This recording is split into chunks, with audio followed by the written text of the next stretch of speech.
It's propagation time, and what we want to talk to you about is some techniques with propagating. Not specifically with the actual propagation method, but after you propagated and you're going to the point of trying to produce roots. So you're still in the propagation method, but you already cut the plants, they're already ready to go. So here's a dome on a tray. This is a 10-20 tray, or we call them propagation trays. It's a standard size in the industry. Literally, whether you're a nursery gardener or a hydro gardener, it's all the same size propagation tray that's sold. It's a 10-20 tray. It's about 10 inches in width, 20 inches in length. That's why they call it the 10-20 tray. But it comes in many different flavors, many different styles, many different manufacturers, all standard size. Now, we sell domes for those. We sell domes for a reason. When you first cut the plants, humidity is important. The best way to build in that humidity or allow to that humidity to get trapped so it creates a nice humid environment is to put a humidity dome on top of the cuttings.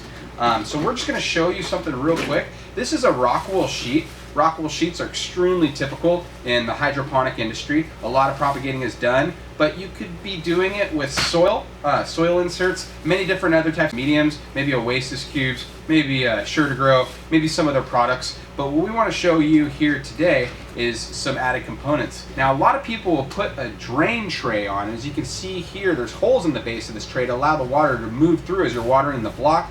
It allows it to sit in this outer tray as a reservoir, but not allow the medium to completely sit submerged in the water.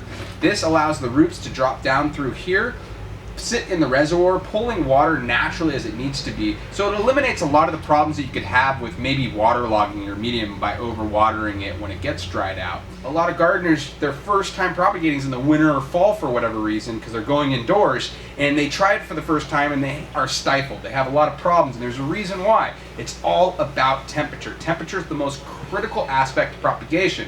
Second most critical aspect is going to be humidity, and then the last is going to be not overwatering or underwatering your medium. Now, the last two are really going to be things that you're going to be able to figure out and control in your garden, but what I want to show you is the temperature, how to be able to control that temperature range, and that's important for you gardeners to know. Your plants sitting in the medium, growing, with a humidity dome, probably a larger humidity dome. Temperature range is the most critical aspect of propagation. If you can do it in a temperature controlled environment, you're going to be a lot better in running to have success. So in a standard situation, with a heat mat such as this, you would put your tray on top, and you would plug in your heat mat into the wall, and it would keep a temperature range on the mat itself that would have obviously radiate upwards into the system itself. But what we've noticed, whether it's Root Radiance heat mat, or it's a Super Starter heat mat, or it's another brand heat mat, is these heat mats are not well temperature regulated.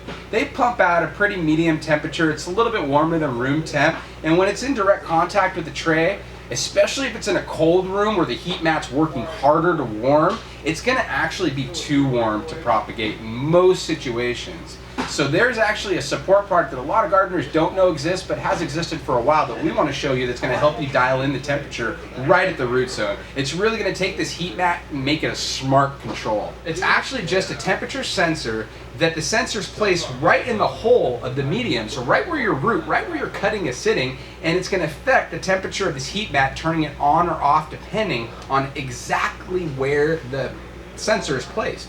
Here we have the plug for that heat mat. So this controller is actually going to plug right into that plug. Now the controller turns the power onto the heat mat, whether it's pertinent or not. Now this sensor is the golden goose. This is really with a driving force.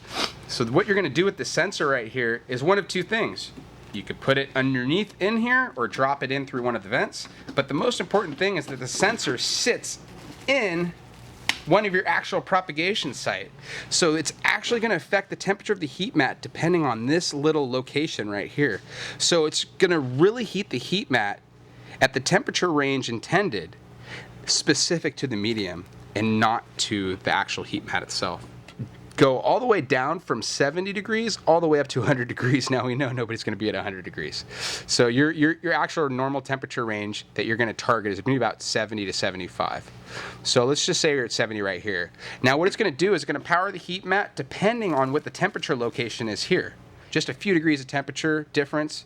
You're either going to spend twice the amount of time of propagating or maybe not propagate at all.